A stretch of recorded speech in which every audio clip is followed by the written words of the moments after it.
Hello and welcome to another episode of JK2 with me, Zoe Kirk-Robinson. Yes, I'm taking over for this episode because I want to talk about the lovely items that I picked up at the recent Rails of Sheffield rummage sale. Let's look straight into it.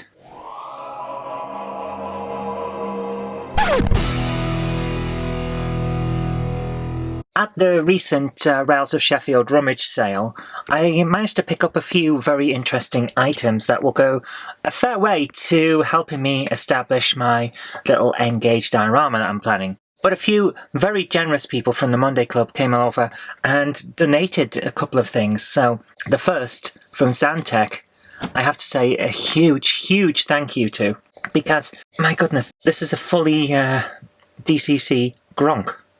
How cool is this? I'm going to get it out of the box, slide it out a little bit, and we've got the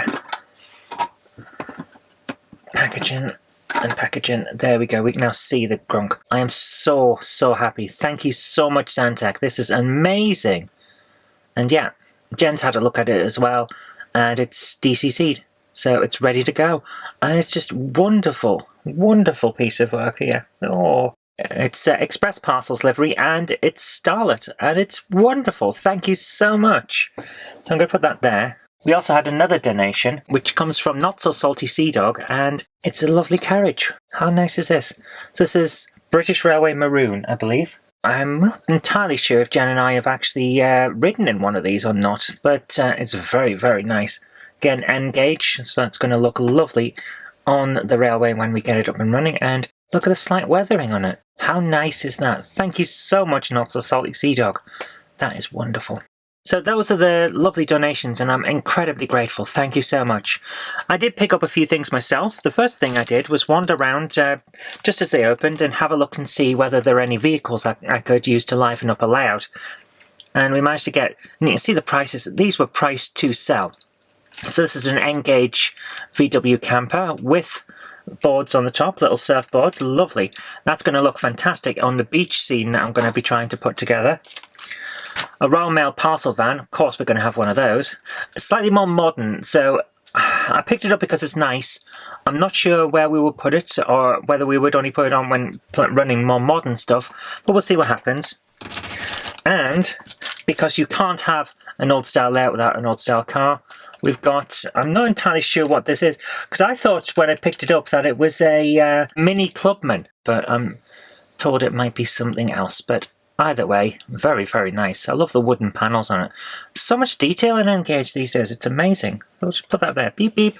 Green finger of doom. Get out the way, do not touch my Gronks. That works really well, actually. Yeah.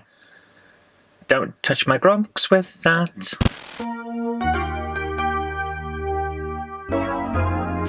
So I bought myself some little carriages as well. The first one I saw was a one that will go very nicely behind my German N-Gage locomotive. So this is Dortmunder Union, and it's basically a beer wagon. So nice. Got a bit of weathering on there, so it looks pretty nice, and I'm really happy to add that to the set. Just add that there. It's not the only one, because to go with it, I thought, well, we can't just have one. So Hurleman beer, again, a bit weathered. Little bits of weathering here and there. I'm going to clean it up a bit and then do my own weathering on it. But again, very nice to go with that one. So we'll have a beer train. And we've got an interesting end part where it seems to curve in a little bit at the top. So that's very interesting. And also, look at the amount of detail on the base. That is rather nice. Again, plasticky wheels. But they're not quite as free running as the other one, but I think that'll go nicely. Sarah Davis said that four-wheel coaches in N-Gage in UK liveries, they're apparently rare as hen's teeth. And Rails of Sheffield had some, so I had to pick one up when I saw one, especially this. Look at the detail on there. The wood grain is amazing. So naturally I had to have this one for the collection. And you can see there's a bit of pink there, and on the bottom as well. Because someone has used plasticine inside, and you can actually see it through the windows. I'm going to have to clean it up a bit. But this gives it a huge amount of weight, and of course, plasticine, Play-Doh, that kind of thing, it's really cheap. compared to other methods. So that is surprising, and it works really well because this thing runs very, very, very nicely. Again, a little bit of dirt and grime on it, so I'll be cleaning that up. And I'm not sure whether to weather this one or to keep it pristine, because look at the texture on there. That looks wonderful, and I don't really want to damage that. So put that there. Here we go.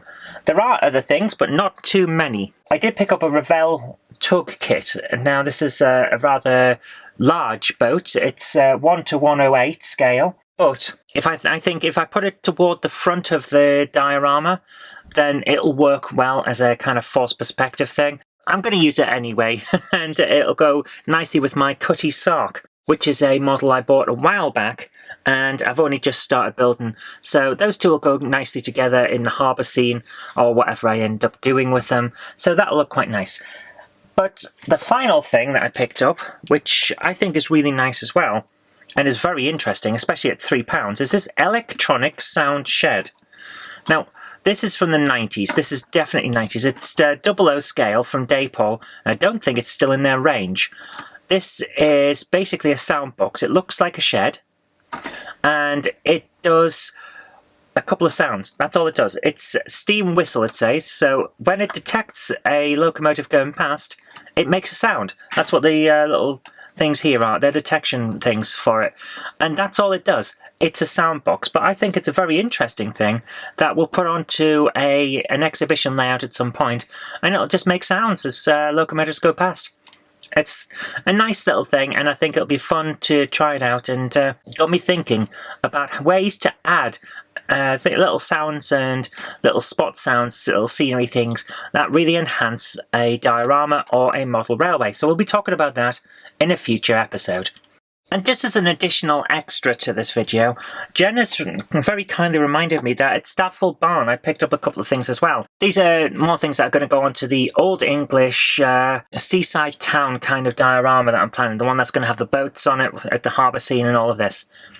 These are stone fountains, which are going to look wonderful. I'm going to put at least one of these in like a village square type of scene, and maybe one next to a town hall or something like that. And no seaside village would be finished without a hotel, so I had to pick this up because this, from the moment that Metcalfe Models announced it, I had to have. It's got a bit of the castle model in it, and it's a hotel in an old mock Tudor style, which I absolutely adore.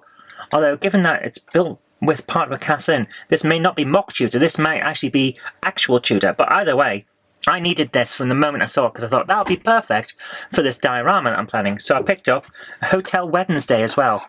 Very, very happy. But that is the sum total of what I picked up. Not a huge amount. I didn't go wild, but I'm really happy with what's here. And once again, thank you so, so much to Zantec and Not So Salty Sea Dog for your amazingly, incredibly generous donations, which are very much appreciated. Thank you. So there you are. It's not a huge amount. I didn't go overboard, but what I've picked is bringing us a little bit closer to being able to actually put together this N-gauge layout that I want to do, which will look fantastic. I really do think it's going to look lovely. The plan is for a kind of layered layout where it goes up into a hillside and comes down in the focal point into a harbour scene. So that's why I've gone for a few boats, and I've got a lot of ideas for what could go in the scenery. And I think that's going to come together really well. We will be doing that together, Jen and I, because she's going to walk me through how to do it, and as a result, we'll have a nice step-by-step guide to making a layout. I'm looking forward to it. I hope you guys are too. But once again, thank you so much to the generous donations from Zantec and Not So Salty Sea Dog. Thank you so much. You guys really do support these channels so hard, and Jen and I, we both really, really do appreciate it. Thank you so much. But until next time, that's all we've got for you today. Thank you so much for watching. I hope you have liked it. And if you have, remember to click that like button, share with your friends so that they'll know what's been going on too. And do subscribe for future videos because there will be more in the future. But until next time, I've been Zoe Kirk Robinson. You've been watching JK2. We'll see you later. Happy modelling. I'd like to thank everybody over on Patreon, and an extra special huge thanks goes out to our Patreon heroes. Without you guys over on Patreon, we really wouldn't be able to keep making the video content that you see on this channel. And don't forget that you can also head on over to patreon.com/Jennifer Kirk and check out the different tiers of rewards. Thank you so much. You are absolute legends.